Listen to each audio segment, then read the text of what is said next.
อันเจ้าคือเขาพร้อมมาในด้วยเขาเลยจุ่มลงลายมือเอ็นซีใน10 จุ่มเนี่ยเขาพร้อมนักการเมืองนะพร้อมนักการเมืองมันห้องอุบมืออะไรเขายินดีอุบเข้าหนังกันห้องกันอุบมืออะไรเขายินดีมาอุบก็กะอุบก็มากินข้าวกินน้ำไปมือกว่าก็ไม่ไรช่างมา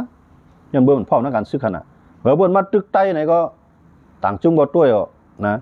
เผื่อเบิ่มมาตึกต่างจุ่มไหนก็ไตก็ต้วยของมันพร้อมมันทางการเมืองนะพร้อมมันการเมืองนั้นมันเป็นตาหลอกกันนะครับลูกเผยเงียนการเมืองเผยเลียดเลยเผยปฏิเยเผยนำเลยเผยหมกไข่ลอกใส่ไล่มันนำเลยเผยในไผ่นั่นเป็นไผ่ปีใกล้การเมืองนะก็การซื้อนั่นเป็นอันเจ็บตัดค่ะเขาตีให้ได้วันเมืองเขาขึ้นใหญ่วันนั้นพวกเขาไปปีการซื้อเปิดเอาการซื้อปีเขาไปอุบเปลืองเขาวันไหนจึงปีญาการเมืองเขากาใครโม้จะมาใจพวกปันแห้งจุ่มในบนเอาตายไปแล้วลูกนะมันใกล้หมอลาดหมอจามหมอห้อยหมอส่วนขวาบนยื้อไปแล้วลูกผมมีหลงหุ่มลมผมมีการซื้อปีปูนบนตรงว่าในข่าวยามลูกเพื่อนนายในพวกถ้าว่าเอาการเมืองไอ้ต่อสู้กันในเปิ่นเฮียนมากค่ะหรอกขี่ปนาวุธยื้อต่อกันเมืองต่อเมืองเปิ่นก็อุบก็ค่ะหรอกนะย้อนไปว่าอุบก็มันไล่จองไล่ว่าเปิ่นเอาการซึกนั่นเกย์กำเดินมาพวกเอาการซึกมังเอาในการเมืองนั่นจองไกมาอุบซ้อมกันด้วยค่ะเลยอเมริกันเขาอิหร่านเขาคดียุ่งเตียกมันพี่น้องเขาละลายก็ดีเล็กด้วยกันอเมริกันในใจให้อิหร่านในกึดลือลงนิวเคลียร์ในใจข้ายามเป็น30 ปีใจกึดอิหร่านก็ย่อมกึดค่ะอุบนะลงปองจึงขึ้นมาทั้งกล้องปินลงปองจึงทั้งกล้องก็อุบตันอุบว่าตัวโนท่ามกับมังใส่ในเครื่องบินปากเศร้าฮาลัมนะเครื่องบินปากเศร้าฮาลัมกับมังใส่ย่อก็เครื่องบินลองโหนปีทูในเอากว่า7 ลำกับมังใส่ในข่าวดัง30-40 ปีเนี่ยอันอิหร่านถอมในมีปอกในครับลูกสังว่าตัวโน้ตทำนั่นสาวเครื่องบินกับปล่อยหมากใส่ห้องงานนิวเคลียร์มันย่ำไปกึดค่ะนะจงว่าก็ในเบิกกึดในการซึ่งอะไรขึ้นมังขึ้นก็มีแลปปี้ครับลูกพวกแลปปี้นี่คือหาลอกไล่ถ่ายอุปกันค่ะครับเนี่ยพวกอุบว่าหลูเฮ็ดจ้อมาครับเนี่ยจงว่าการซึกในมันหลำลองเลยสิการเมืองหลำลองห้ามใจกับพวกมีการเมืองใครมีการเมืองตัวของชั้นชูจีแล้วโต๊ะคอกมาตั้งเตียงเปลี่ยนสาวหางเลี้ยงเราต่อบ่ถึงเขียวปวางเอามาเลี้ยวของชั้นชูจีใน80 ปีเตี้ยมั้งค่ะมันลุกขึ้นต่อสู้ในของชั้นชูจีในตั้งแต่อายุมันเลย18ค่ะมือเลยในอายุมันเลย80ค่ะโต๊ะคอกมาปาน10 ปานฮะอันนี้เอาการเมืองต่อสู้ยันเบื่อมีซึกค่ะนะก็ในกวนดังน้ำในอยู่มามีซึกเอาแต่ว่าลุกขึ้นมาเฮ็ดซึกเลยปวดเตียมันเตียเมืองมันก็สุกซากย้อนเบื่อซึกเลยกันก่อนนะซึกมันเนี่ยจังย้อนเบื่อจะนั่นว่าเอาการเมืองต่อสู้มีแห้งซึกพร้อมโฮมในกาเมื่อกาใครต่อสู้ลุงขุนทุนูเนี่ยต่อสู้ในตั้งแต่มือปานไรบ้างนะลูกหลานเจ้าพ่อจ่าเชียงเวงสีโป้เขาเนี่ยลุงขุนทุนูเนี่ยต่อสู้ในตั้งแต่อายุ17-18วันค่ะต่อสู้ต้องการเมืองมาตองพอตายครับวันมันได้เกิดขึ้นแล้วเขาโย่จองไปเรียกลายสังฆปาตีโหซื้อเขากึดโหงไงตัวในบนเอากกินกึดโหงไงกึดหนังไงว่าสังกึดก็ตรงว่าเอาการเมืองต่อสู้มันจะหนังเจ้าเครือเขาเฮ็ดจะไหนเอาเขาหลวการเมืองต่อสู้พออ่านเอาการเมืองต่อสู้หลวมีเฮียงซึกอันพร้อมโฮมกันไว้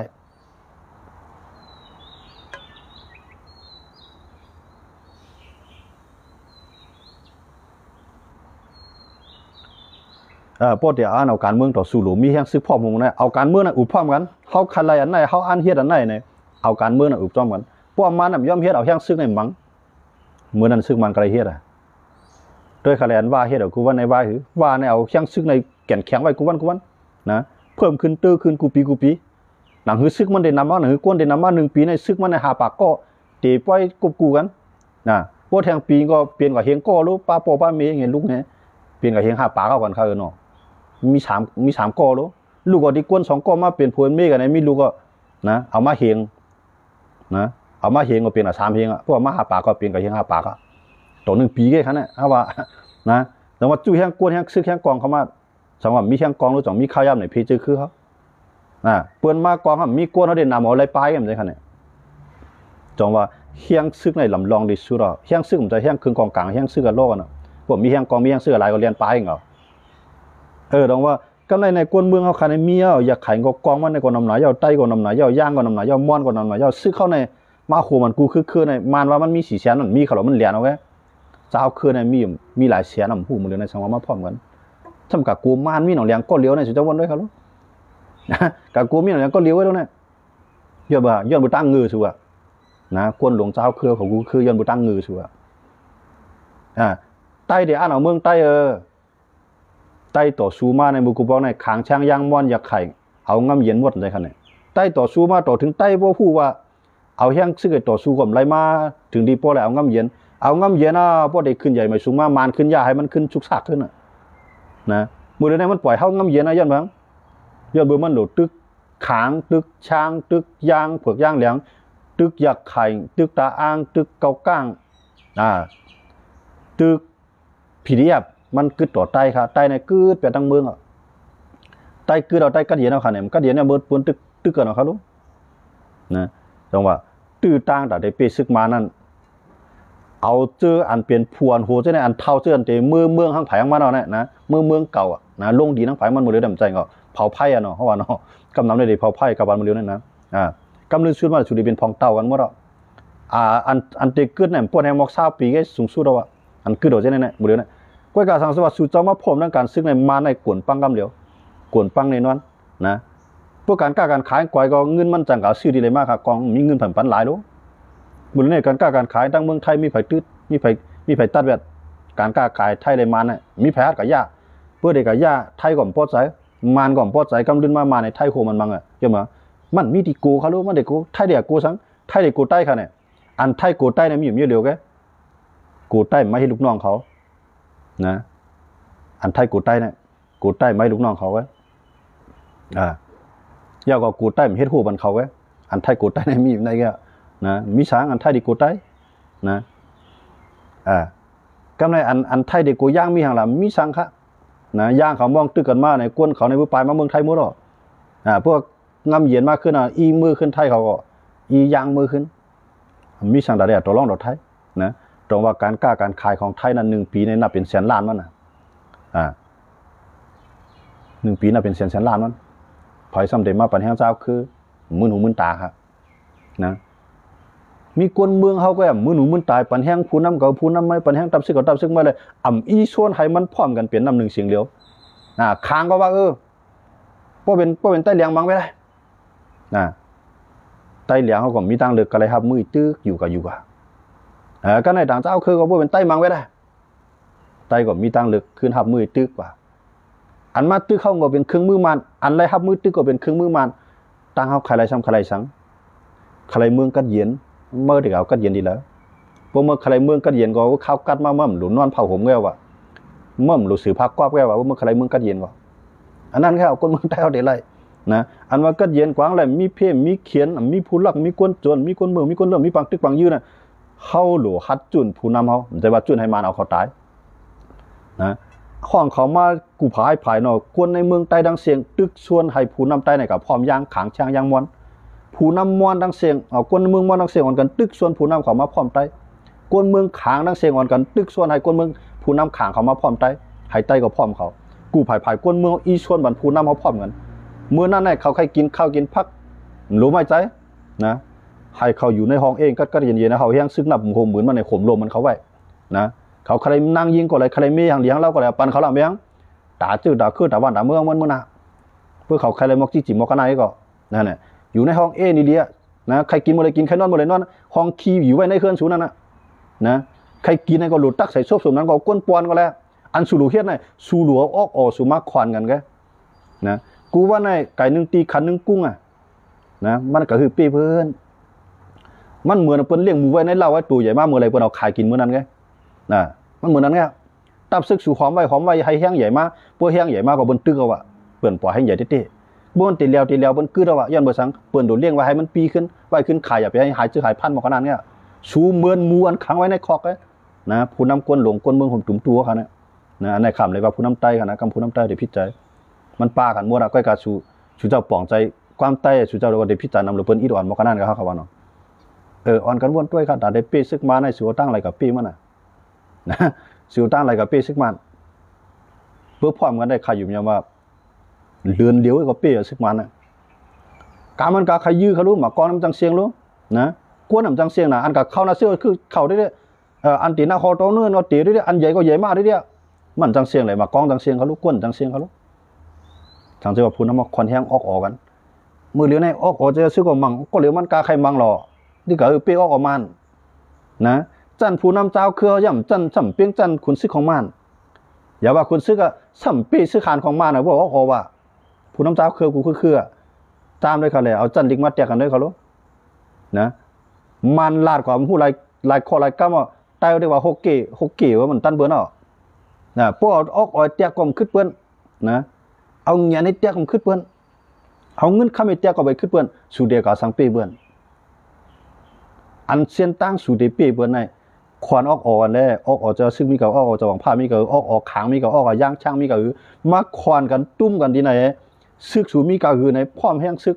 พร้อมตึกกูภายมาในไปว่ากับตึกมันมันยอมวางกองก็เหลวมันกันนะพวกเฮ็ดนั้น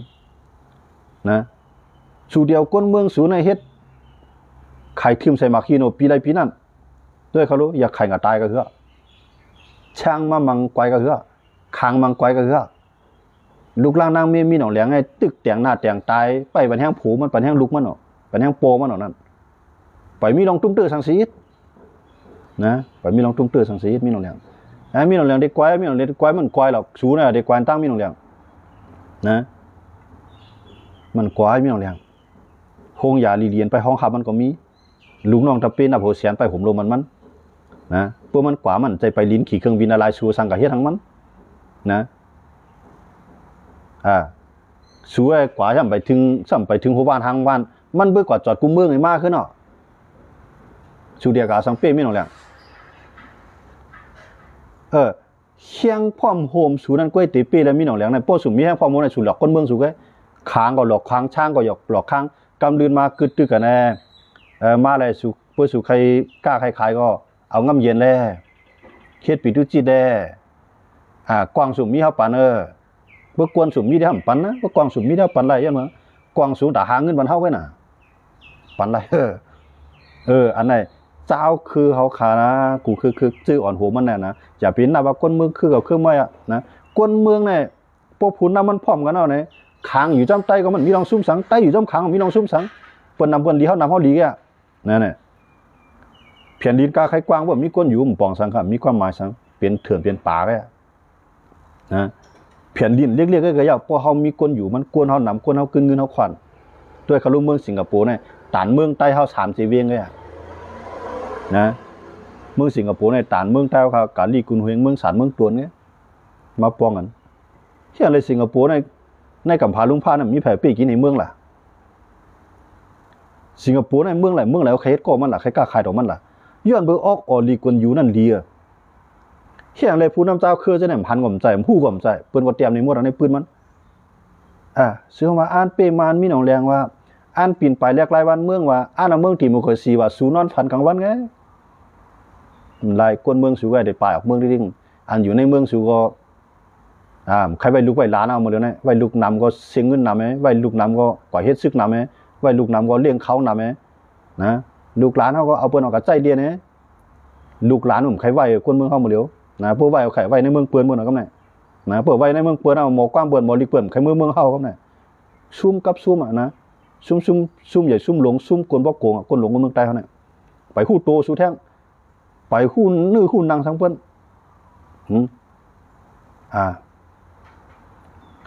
ลาดเครื่องเมืองในใกล้เต้นี่ครับว่า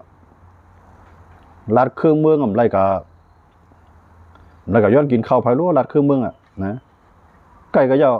พวกไก่ก็ลาดแล้วคันเขาลาดมีเพิ่มมาติ๊กเขารู้นะพวกเป็นเครื่องมือเป็นคารีบนได้ใครเราก็เลยเห็นใครกว่านะจงว่าเขาในมาอยู่ที่เมืองดิกันเย็นในทางห่างไอ้รถเลี้ยวไว้นะเขาหัวว่าเขามาเป็นลูกน้องลูกจ้างเหมือนเขาหัวว่าเขามาเป็นแขกเหมือนกวยกานางเฮือเต็ม10เป็นกว่าแท่งนั่นเขาขาใครก้นหลวงเขาพร้อมกันมันซ้ำผิดอีกเลยล่ะนะเพราะว่าก้นหลวงเขาแก้แขนบนยุกยองก้นหลวงลูกน้องตะเปียตายลายหมื่นลายเฮงเหมือนนับป้าเพิ่นนับก้นหลวงน่ะได้ขนาดตรงไรว่ากูว่าในขำลาซึกไอ้โก้ขาลาก้นหลวงเพิ่นลาเราขาลาก้นหลวงเยอะมั้งอันเปิ้นลูกน้องตะเปียมาเฮ็ดขุนห่างนับยำคำไหนมีเมืองอะไรล่ะนะเปิ้นเอาก้นหลวงมันก็รู้ฮูจิมินห์ตายกว่าเปิ้นนับยำเปิ้นนับยำฮูจิมินห์ไงได้ขนาดเปิ้นเฮ็ดกูปานนั่นเวียดนามเขานั่นลีกอนอยู่ตายกว่าเปิ้นก็นับยำลีกอนอยู่อย่างมั้งเปิ้นฮู้หลวบ้านก็ตายจ้อมลีกอนอยู่มื้อมันต่อสู้นั่นตายก็คือเวียดนามมื้อมันต่อสู้อเมริกันเขาฝรั่งเศสเขานั่นผู้นำเวียดนามตายหลายก็ไปฮู้นะ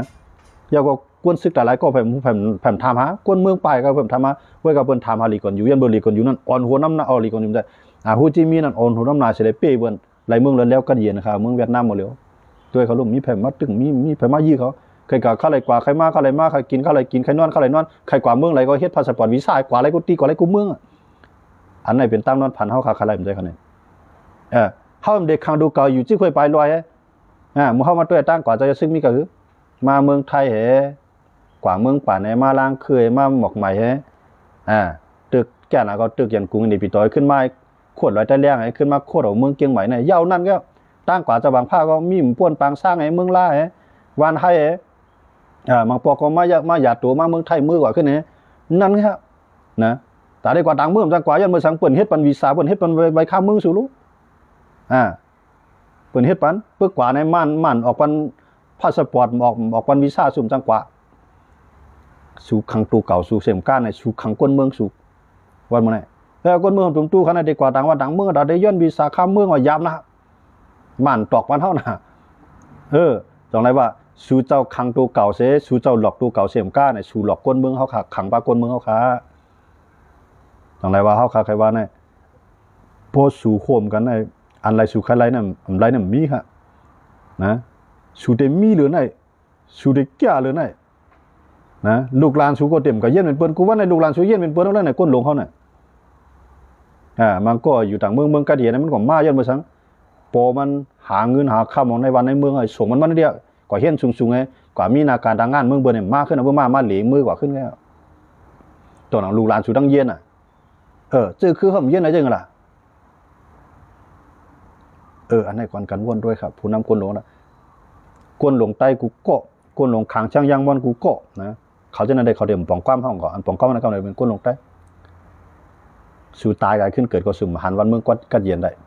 พอสู่แขนวันเมืองกัดเย็นก็สู่อย่าไปห่มผ้าข้าวกัดนะแก้วนะอันนั้นแก้วสู่ดีเลยหันไฟผ่านเลี้ยงมันเช้าสีโจมองไหนก็สู่ตายขึ้นมาเกิดเราสู่ไปหันแท่งนะพอสู่อยู่ในเวียงมันหัวสู่อยู่ในเวียงมันเมืองหมังเวรเคลื่อนสู่บ้ากันนะอันสู่ดีเลยอยู่แล้วนะอยู่ที่ค่อยไปลอยอยู่ในเมืองเปิดในปึงเพื่อนเมืองเปิดในเมืองเฮาแก้วนะลองผมรวมสู่หนาหรือเฮาแท่งกันนะอันไหนจังว่าก้นหลวงเขาอย่าไปเฮ็ดปังใต้อ้ามขี้ม้วนดิ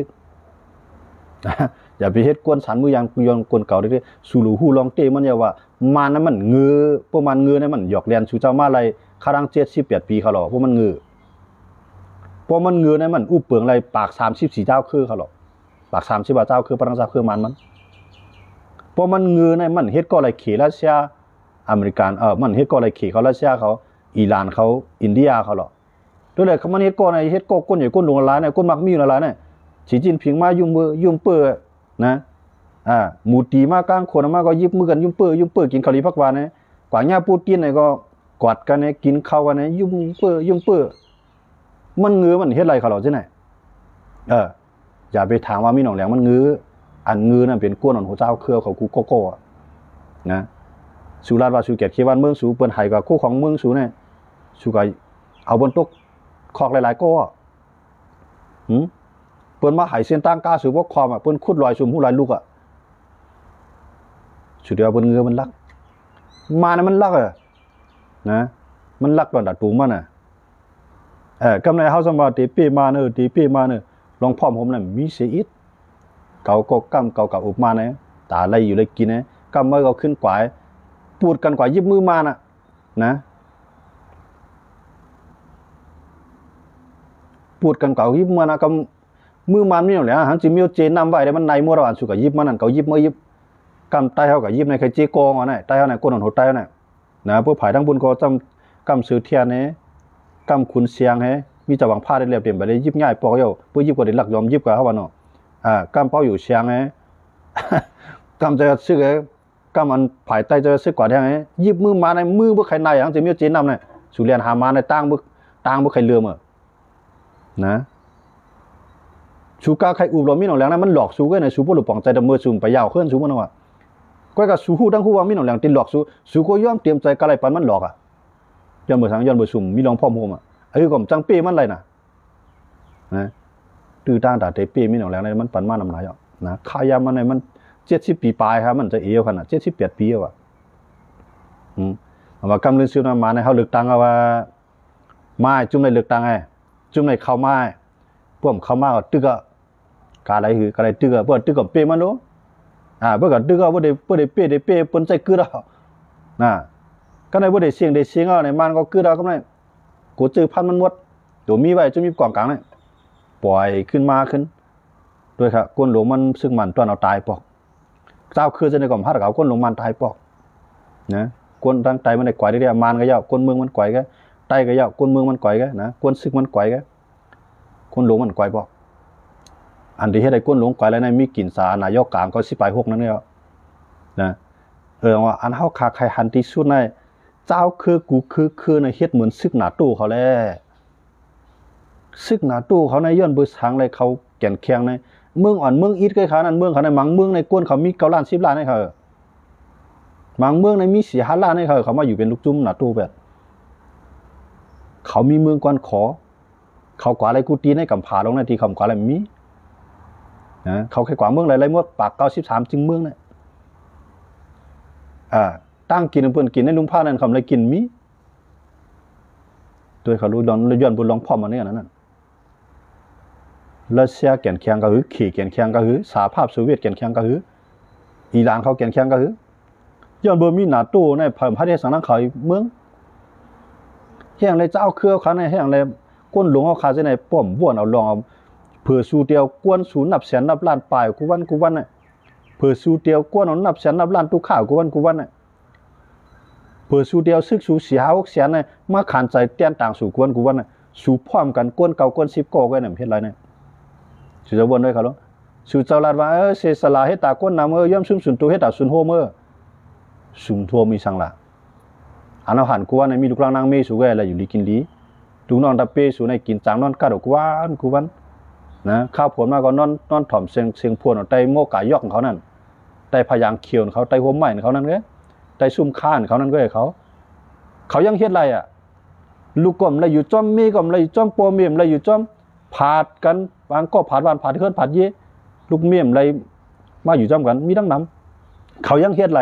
เฮ็ดอะไรสูในหมอกกินข้าวลีพักหวานเหล้าดีเหล้าเข้มนะพักกับเข้มกวนเฮียนมือเฮียนตำลูกน้องตะเปีหอบนาหอบหลังตาสูมาพ่อมันได้สุ่มจุนไรในสุราษฎร์ว่าเฮ็ดตาสุนโฮมยอมซุ่มสุนโตเฮ็ดตากวนน้ำสู่เรียนตัวเก่าสู่เรียนก้นเมืองเขาขาอันไหนป่องใจไว้ครับวันมื้อไหนก็เอาลงในเสียแล้วเมืองเฮาขานั้นกำลืนสุดมาซึกมานเตยิบอาณาก่อนแท่งหลาย10 ปีกำเดียวตาได้กวนปังหลายซึกมานในโป๊ไปเสียนตั้งพร้อมหุมกันตั้งการซึกตึกว่าจุ่มนั่นจุ่มนั่นขี่ในปล่อยตัวเตียนมาค่ะรู้มันก็ผู้เป็นตัวเตียนขี่มันก็กะเก้าว่ามันก็ได้กะโฮมมือเสร็จเลยเปลี่ยนอินแห้งลงแทงตั้งหนึ่งหนังฮือเตียมีผู้เขียนตีตื้อนำมาแทงเนี่ยมันบื้อวางเพียนในมัวเราสูเตียวสังกะโฮมมันสูเตียวสังกะเปมันเป้ต่อให้ PDF เจ้าไหนก็อย่าเขาคำว่าด้วยกูว่าเนี่ยมีเมืองหลายเต้พร้อมแต่ได้ขายอันที่กลางหาวัน PDF เขาไปมีเมืองอะไรครับนะเพราะว่าพี่เขาในเมื่อเขามีให้กำลังตั้งกลางหาเขาอุปผงอะไรน้ำเอาตั้งจากการตั้งใช่ไหมมาเนี่ยมายีเขาอะไรที่เตี้ยกูว่าในมาแล้วมาปล่อยเขากูว่าน่ะยันเบื่อขับมีให้กำลังกลางเขาเจ้าคือจะในก็เหมือนกันด้วยอะไรเทียนอะไรเขามังไอ้ยี่อะไรเมืองใต้ปอดของใน12 จีเวียงปูปลาดังเก่ากลางเขาอะไรกับดังน้ำยันเบื่อมีให้กำลังกลางเขากำลังว่าปล่อยเจ้าเมฆปล่อยน้องเขียวปล่อยมึงกูดว่ะมังไอ้กำเดินมาเดี๋ยวอะไรชุดอะไรถอยขึ้นให้อะไรน่ะ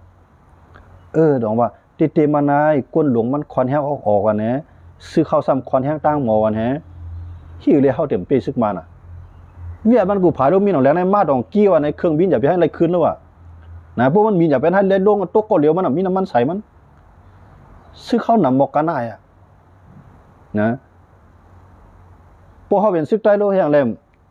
ห้ามใครพร้อมซึกอยากไข่เขาเป็นก้นอยากไข่โลกแห่งแรมใครพร้อมซึกใต้เนี่ยมันหลงมาหาเลยลองเลยตั้งมันอยากไข่กล้าไข่แขนเขาหรอนะมันเป้อะไรซึกมันปีก็มันปีอะไรก็มันเฮกังไร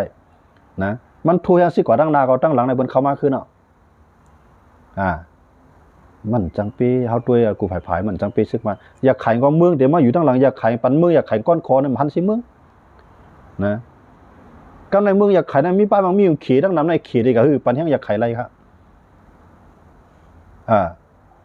ตีเกี่ยวผิวมีหังมีตอกแก๊สน้ำมัน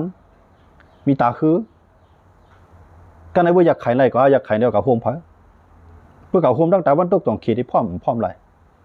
นะถึงเมืองใต้เขาในก็เหมือนกันลอยเสียงเขาคำเขาป่าไม้เขาคู่ของเลือดถาดหายาบมีตั้งล้ำมีตั้งน้ำนาลีนเขากว้างขวางเช่นนั้นขี่เขามีในสายตาเขาหมดเขาแค่ไรเขาสมาธิกับปีซึกมันขี่ทำเดยุกมือปันเขาอยู่เนี่ยขี่ทำเดปันแห้งเขาอยู่เนี่ยขี่ทำเดจอยเขาอยู่เนี่ยเขาผู้คู่ยาว่ามันจอยมันปันแห้งเขามันนาดูเขาเนี่ยเขาผู้คู่จังเรื่องหรือเสียเขาพร้อมกันเลยคางสู่ก็มีปัญหาของสู่เขาก็มีปัญหาของเขาเข้ามาโฮมแห้งกันในผู้นำเขาเนี่ย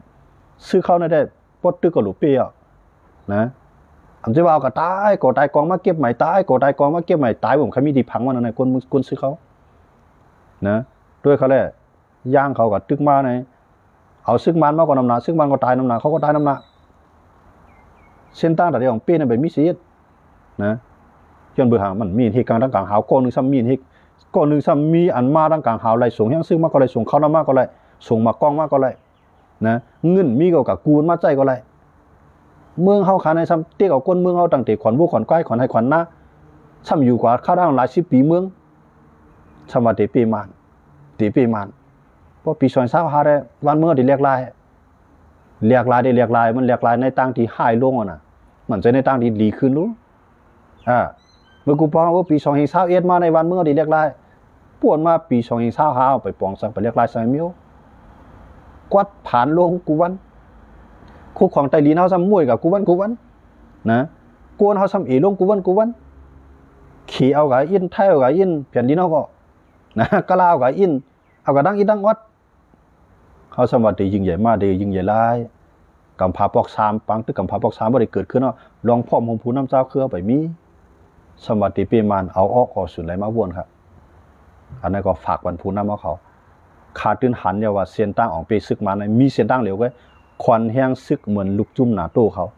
อันลูกจุ่มหนาโต้เขาในอเมริกาในแห้งซึกมันมีเป็นล้านนะอังกฤษเขามีหลายแสนฝรั่งเศสเขามีหัวล้านมันอ่ะก้อยกับว่าแห้งซึกเขาจะนั่นไงอันมากควันแห้งกันไรนั้นมันสิย้อนบ่แห้งซึกเขานับแสนนับล้านมากควันแห้งกันแต่ในเมื่ออเมริกันก็เอากากล้องกับพร้อมกันฝรั่งเศสก็มากล้องเยอรมันมากล้องอังกฤษมากล้องเอามา1 เมือง1ก้อยเขามาพร้อมกันก็มี30 ปลาย2 เมืองบอกว่ามี30 ปลาย3ก้อมาพร้อมกันค่ะ33ก้อพร้อมกันเขากุ้มกำไรกำพาลูกในค่ะด้วยกันเลยเข้าในตาได้กุ้มกำเมืองมานั่นเล็กๆเมืองของตุ้มตู่เนาะค่ะใน450,000 ปลายก็ลักป้องมันตาได้กุ้มกำนั่นน่าก็หิวเลยเขาเต็มเอาเฮ็ดไรล่ะได้ขนาดนาตู้เขากุ้มกำนั่นกำพาลงมาแล้วเขาก็เมืองไรก็ไรรู้กล้าขายเดี๋ยวเมืองไรหมดเขารู้จ่องขี้ยังเป็นไอ้ก้อเขาอ่ะเต้ๆเขาตึกกันเนาะก็การดังการไปมันมีเขาเฮ็ดก่อนหมดเขารู้เฮ็ดเลยในเมืองเขาขนาดเฮ็ดไรฮะเมืองเล็กๆแต่ได้เก็ดขี้ก็เขาเฮ็ดก่อไรอินเดียเฮ็ดก่อไรไทยเฮ็ดก่อไรลาวเฮ็ดก่อไรบังกลาเทศก็เลยเปิ้นจังได๋เพราะว่าเปิ้นใจใหญ่คู่ของเงินคำในเฮือนนั่นน่ะเปิ้นตื่นเฮ็ดก็เฮาย้อนเบืองเขามีกวนแต่ได้ซื้อกินคู่ของเปิ้นนะเขามีน้ำแต่ได้ส่งออกวันเมืองเปิ้นจังได๋เปิ้นเฮ็ดก็ค่ะวันมื้อนี้เฮามีสั่งปันเปิ้นค่ะมีข้าวกินมาปลายมาอยู่เมืองเปิ้นนะกวาดผ่านมาปลายมาอยู่เมืองเปิ้นพอได้สร้างกินเฮาพอได้ขยันก็เฮาย้อนเบืองเฮาเป็นคนผ่านคนกวาดคนแก่ในทุกข้าขันใจแผ่นดินที่อยู่ด้านซ้ำกันเย็นในปลายมาพอได้ทางใหญ่เฮาค่ะด้วยเขาลูกขี่เขาในไทยเขาในเข็มมาหลีเขาบ่พิจัยเข็มมาหลีเมืองเขาเนี่ยนะบ่เบื่อว่าเมืองเฮามาเมืองผมตุ่มตัวก็เมืองตุ่มตู้มาในไทยเขาว่าเปิ้นได้มาเปลี่ยนผาลาเฮาเปิ้นได้มาหิมการหิมงานหิมเงินเฮาเปิ้นรู้ไม่ใจไปเปิ้นขี่เขาเกี่ยวปานเขามาเปิ้นนำไปแค่เปิ้นโจมออกกะหือได้คั่นน่ะด้วยเขาเลยจันเปิ้นเลยจันเฮามันเปิงจริงล่ะเปิ้งอันเดียวอ้อยค่ะเปิ้งเดียวออกเขาก็มี2 ตีน 2 มือคัดด้วยผู้นำก็ไหลก็ย่าเขามาลัดการเมืองใช่ไหมมันสิว่าเขาแก่นอะไรเขาเปลี่ยนมาใช่ก้อยกะเขามีเชียงไว้เขามีเชียงเงินมีอันหนาไว้เปิ้นเขามาหาเขาด้วยก็ออกป้ายวนของหุ้นเสียนเขาใช่ไหมเขามาด้วยมันจะว่าแก่ก็คืออุปึงพองกำเมืองอะไรนั่นนะย้อนเปิ้นบ่หาอ้อยลีค่ะคนเมืองเฮาเนี่ยมันการหาอ้อยลีนั่นหาอ้อยดีตามมาหากินในแผ่นดินเฮาไว้ค่ะแหละนะมันจะหาอ้อยลีแต่ได้มาเก็บขี้วันเมืองเขารู้เปิ้นทำเหมือนจังข้าวว่านั่นให้อะไรใจจอนั้นมันก็เกี่ยวกับหน้าตู้นั่นเนี่ยคักเกี่ยวในจังกันนั่นหน้าตู้เขาใน เมืองเขาเนี่ยเป็นเมืองขึ้นใหญ่กูเมืองค่ะ30 ไป 2เมืองเนี่ยเป็นเมืองสักที่ของหลายๆเขาเนี่ยนะเพราะว่าเขาได้ยูเคนมาทางเมืองเนี่ยเขามี30 ไป 3เมืองก็ยูเคนในคำไปเอาอย่างเมืองยาบางตึกเมืองเขาเนี่ยเขาหลูกับตึกเมืองหลายสิเมืองอ่ะอันนั้นหลุดตึกเนี่ยหลุดตึกซึกมาเนี่ยซึกมาเนี่ยที่ว่าตามมาเกิดเปลี่ยนมันก่อนใจนะโมเปากาทากาเทิงเฮ็ดซึกก่อนใจตัวหนังเจ้าคือมานะว่าใครมังมันหนายเจ้าคือกูคือมีคืออะไรเดี่ยมใครมังซึกมันก้อยกาตาเดมังซึกมาแล้วเนี่ยมันมีเสียนตั้งเหลียวแววอ่ะเปลี่ยนลูกจุ่มพร้อมห่มในการซึกแปลว่าสร้างไปกับด้วยไกลตัว3จุ่มพี่น้องในมังมีหนองเหลียงเนี่ยพวกเลยถอยบนเมืองใต้ปะทองอ่ะสังว่าเจ้าคือหำมาแตกกันว่าก็อย่าไปหิมาเกาเวียงต่างย่านนั้นเมียงเทียนอะไรเขายึดเขายังยึดอะไรกันน่ะเวียงเมืองใหญ่ปฏิมาชุมซึ่งได้อย่าไปส่งยังซึกกว่าเขายังยึดอะไรกันน่ะนะมูเจสังเจว่าเขียนเนี่ยมาห้ามไว้เขาไม่ยึดอะไรกันเขาที่ตีมาเขาพ่อมัน3จุ่มไม่ยึดอะไรมาบอกกันได้พวกพ่อมกันแทง7ก่อไว้หมดเลยเนี่ยนะไตเหย่างเผือกย่างเหลียงช้างม้อนอย่าไข่เอาในมาพร้อมกันกำไรขึ้นมาคุยส่วนตุ่มเจ้าขึ้นในเมืองใต้เขาแทงย่างเจ้าขึ้นในเมืองย่างขึ้นส่วนตุ่มมังแทงมันดีกว่าตั้งไรครับนะเปิ้นห้องปีกพักตู่เหี่ยมเมียวเนี่ยมันก็ลาดเองมันก็ได้ว่าลาดได้ง่ายนะลาดสังก็ไรเนี่ยจามเสียเฮ็ดด้วยเขาเลยฮือเลยว่าเต็มไรนะกวน7ก่อมาพร้อมกันไรในเปิ้นใน30 ไป 2เมืองมาพร้อมกันไรอันไหนเฮาในตู่เตียนเมืองใต้เนี่ยมันมีจืงไงตู่เตียนเมืองขางมีจืงในเวียงมันอยู่ตั้งนั้นน่ะมื้อเลยในเฮาได้ปากมันออกไรในเลยคือเอาแฮงซื้อเขาเรียนใส่เขาเนี่ยเรียนเขานำก็ตายนำก็นะพวกได้เป้กำไทยใจกึดว่ากำเขใจกึดว่การในเบิ่มพวกบ่ใจกึดก็เปิ้นจอยเฮาปิกเขาปิกน้ำห้อยเปลี่ยนมาก็ห่อมยาสูมักกองย่ามาก็ห่อมยาสูห้องยามปันเข้าเนี่ยตายกันอย่างล่ะก็มันไรสังขารได้สังจังว่าเปิ้นเอาเฮาเฮ็ดโหกโอ้ยอันไหนเขาใครฝากมันก้นเมืองเอาคาติเต้อย่าไปทางว่าเฮ็ดปังใต้อ้ำคิงมั่วในสารมือยังคนไก่เฮาในแก้วอยู่ที่เคยไปลอยมานเขานำแก้ด่านเฮาขำเย็นกันในด่านเฮาขำเย็นกันในด่านสูนั้นขำใจว่าเขางือนะมาในลูกน้องตะเป้เขามีเงินเหลือกินลูกน้องตะเป้สูมีเงินเหลือกินในกูวันไหนมีก็มีปอกาซิลิก1แอบนะปอกาปิยา1ผานั่นน่ะเงินเดือนลูกน้องตะเป้สูเพราะว่ามันใจข้าวยามตีเดว่าทางใหญ่ตัวเก่าตัวเมื่อจุ่มเก่าจุ่มเมื่อคือมันเปลี่ยนข้าวยามตีว่าอำว่าเมื่อรัดความสังเมื่อนุงโคสังเมื่อนับยำภาษาพิงเยพิงทุ่งจังหือเข้าโลกวนปังซึ่งมาเสกูเจ้าคือเนี่ยใต้ใครอยู่ในเมืองอยากขายก็อยู่เลยล่ะนะอยากขายใครมาอยู่เมืองใต้ก็อยู่ละเมื่อนั้นกวนเมืองเขาอยู่ภายใต้อุบเปิงพองงำผู้นำบ้านเมืองเขาอุบเปิงพองงำภายใต้หลวงปองจึงเขาอุบเปิงพองงำภายใต้ปักเปิงรักเมืองเขาเมื่อนั้นได้เขาโจเขาซื้อเกิดมาก็ห่มไรป้ายนะติดพีจื้อพีเครือมานะอันไหนก็เส้นทางออกมันมีหลายทางกวนทัดการเมืองเขากวนรีเพี้ยนการเมืองเขามาเรียเพี้ยนด้วยกันละมัดทัดด้วยกันละเขาว่ามันก็ไล่คาวัดมันกว่าไล่ในก็แต่ได้เปียซึกมันเตกะอูบอยก็มันหืดเปียมันเข้าในแต่ได้มอก็มันเลยกับชอนเป็น9 ปี10 ปีบุ่นนะมันเกิดมาปลาลูกความของมันดีของมันเข้าในแต่ได้กับ10 เมืองต่อเมืองอะไรเปลี่ยนจำใจกันได้มันจะหนังใต้มางานไทยนี่ก็มันมางานปลายแถวมันก็นะกว่างาขี่นี่ก็งอพักตูเขปลายแถวมันกว่างากันดีเคยมีว่าเมืองมาว่าสวยดีมอกนั่นก็ตาได้เลยก็ยิบมือสีจินผิวโหว่าเปี้ยงกันนะสีจินผิวพาโพแหลมเสือมันพาพ่มแหลมเสือมันเครื่องมีน้องหับตอนในจังมีน้องแหลมเฮ็ดหรอมีจุ่มอะไรที่เฮ็ดไรมีคืออะไรที่เฮ็ดไรครับมีน้องแหลมในกว่าจูอินเดียพาพ่มแหลมเสือมันกับจูรัสเซียพาพ่มแหลมเสือมันนะเขาลีฟักว่าน้องหับตอนมันนะเอาซื้อของมันนับยามันจันเจ้าคือในนอนผ่านเอาแก่ว่าแต่ที่ไรเช่นนั้นนอนผ่านเอาบุรุษเพชรตื่นนะอันนั้นก็ฝากปันผู้นำเจ้าคือเขาเต10 ออนเอาก้นเมืองเขาเป็นเครื่องมือกับแทงกะหือสู้เต10 หลอกเลี้ยงก้นเมืองกับแทงกะหือสู้เต10 งือกับแทงกะหืออันนั้นฝากปันผู้นำก้นเมืองผมตุ่มตูค่ะกูเจ้าคือค่ะวันเมื่อไหร่ก็อันลาดกว่าในใครอยู่ยามว่ามันได้ก็เตี้ยงใจเขาอยู่เขาก็ได้โมพิจใจอยู่กวยการพิจใจนั้นดูพิจใจอันเปลี่ยนภูมิเมืองคูเรื่องอันมาอุปเปิงพ่องงำวันเมืองเสร็จแล้วเตียกเตียงดูหลายก้นเมืองนั้นใจพิจใจเนื้อข้าวเฮ็ดชายสั่งสุไรชุ่มเงินชุ่มต้องเสียมูเสียปีให้เอาลูกน้องตะเป้สู่เจ้ากับตาเสียก่อขานเข้ามาลัด นะสุดเด็ดเจ็บใจในข้าวก็ขำห้ามแรงก็ก้อยกะปอสุมีใจหักใจคือวันเมืองได้โหลดเจ็บใจในผู้เขียนเฮาเสียเลยหอมแห้งโคมแห้งกันหักแป้งกันอันในก้อยตาเตเปผู้เขียนเฮาคาไลหมายสมกูก็กูเจ้าที่เข้ามาปันแห้งกันในวันมื้อนี้หมายสมครับ